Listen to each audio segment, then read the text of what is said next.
మాదక ద్రవ్యాల నిర్మూలనలో భాగంగా ముఖ్యంగా యువత గంజాయి వంటి మాదక ద్రవ్యాలకు దూరంగా ఉండేలా అవగాహన కల్పించేందుకు ఈరోజు నర్సీపట్నం టౌన్ పోలీసుల ఆధ్వర్యంలో బైపురెడ్డిపాలెంలోని ప్రభుత్వ ఐటీఐ కళాశాలలో గంజాయి వ్యతిరేక అవగాహన కార్యక్రమం నిర్వహించారు.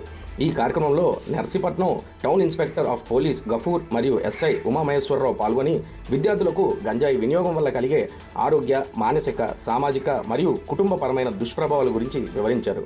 ముఖ్యంగా యువత చెడు వ్యసనాలకు ఆకర్షితులు కాకుండా తమ భవిష్యత్తును లక్ష్యంగా చేసుకొని విద్య, నైపుణ్యాభివృద్ధి మరియు మంచి అలవాట్లపై దృష్టి సారించాలని సూచించారు. గంజాయి వినియోగం వల్ల విద్యార్థుల చదువు, ఆరోగ్యం, ప్రవర్తన మరియు భవిష్యత్తుపై తీవ్ర ప్రతికూల ప్రభావం పడే అవకాశం ఉందని, మాదక ద్రవ్యాలకు దూరంగా ఉండటం ప్రతి ఒక్కరి బాధ్యత అని పోలీసులు వివరించారు. ఈ సందర్భంగా సుమారు 200 మంది విద్యార్థులు పాల్గొని గంజాయికి మరియు ఇతర మాదక ద్రవ్యాలకు దూరంగా ఉంటామని, వాటి వినియోగాన్ని వ్యతిరేకిస్తామని ప్రతిజ్ఞ చేశారు. మేము చేయాల్సిన పని కొంత మాకు జరుగుతుంది. ఎందుకంటే ఇప్పుడు నర్సీపట్నం అంటే మీ అందరికీ తెలుసో లేదో, చాలామంది ఇక్కడ నర్సీపట్నం వాళ్ళు ఉంటారు, బయట వాళ్ళు ఉంటారు. ఏజెన్సీ ముఖద్వారం అన్ని కార్యకలాపాలకి ఇది నర్సీపట్నం అనేది ఒక అడ్డా. ఇది వరకు ఇప్పుడు కూడా జరుగుతున్నాయి. మీరు నైట్ టైంలో చూసుకున్నట్టయితే గంజాయిలు తాగి రోడ్ల మీద తిరిగే వాళ్ళు ఇప్పటికీ తిరుగుతూనే ఉన్నారు. వాళ్ళ వల్ల మనం న్యూసెన్స్ పెరుగుతూనే ఉంది. మేము ఎంత తగ్గినా, ఎంత ఇది చేసినా, వాళ్ళని ఎంత కంట్రోల్ చేసినా వాళ్ళకు ఉన్నటువంటి లోన మత్తు ఆ రకంగా చేయిస్తారు. ఇది ఎందుకు మీకు చెప్తున్నామంటే, మీరు ఇందులో కొంతమంది ఫ్రెష్గా 10th అయ్యి వస్తారు, అలాగే ఫస్ట్ ఇయర్ అయిన వాళ్ళు ఉన్నారు. కొత్తగా వచ్చినప్పటికీ కళాశాలలో ఆ లొకాలిటీలో, ఆ అట్మాస్ఫియర్లో పాత ఉన్నవాళ్ళు కానీ, లేకపోతే ఇది వరకు గతంలో చెడిపోయిన వాళ్ళు కానీ వాళ్ళ ప్రభావం మన మీద ఉంటుంది. ఎందుకంటే మన మనసు మంచి కన్నా చెడు వైపు ఎక్కువ లాగుతూ ఉంటుంది. సపోజ్ ఇప్పుడు మనం నలుగురు ఫ్రెండ్స్ తయారవుతారు కాలేజీకి రాగానే. ఆ నలుగురు ఫ్రెండ్స్ తిరుగుతారు సరదాగా మామూలుగా. ఆ తర్వాత అందులో ఇంకో నలుగురు జాయిన్ అవుతారు, అలా 10 మంది అవుతారు. ఆ తర్వాత చిన్న బర్త్డే పార్టీ అని స్టార్ట్ అవుతుంది. ఈ 10 మంది ఏమవుతుంది, ఒకటి బర్త్డే ఒక నెలలో వస్తారు, ఒకటి బర్త్డే ఇంకో నెలలో వస్తారు. అలా నెల బర్త్డే పార్టీలు కేంద్రం స్టార్ట్ అవుతుంది.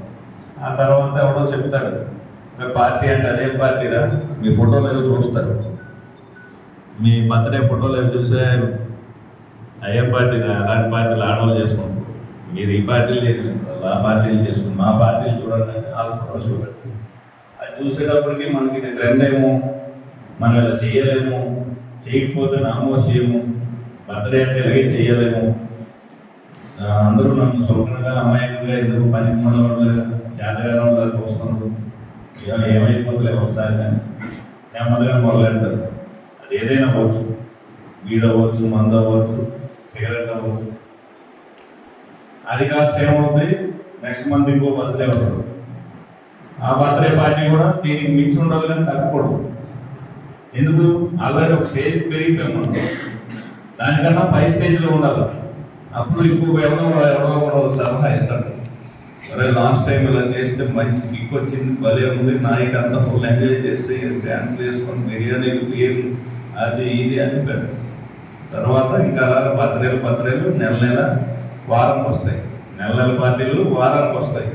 వారానికి రావడం ఇంకా మనకు తెలియకుండా మనమే తప్పుదోవలోకి వెళ్ళిపోతున్నాం.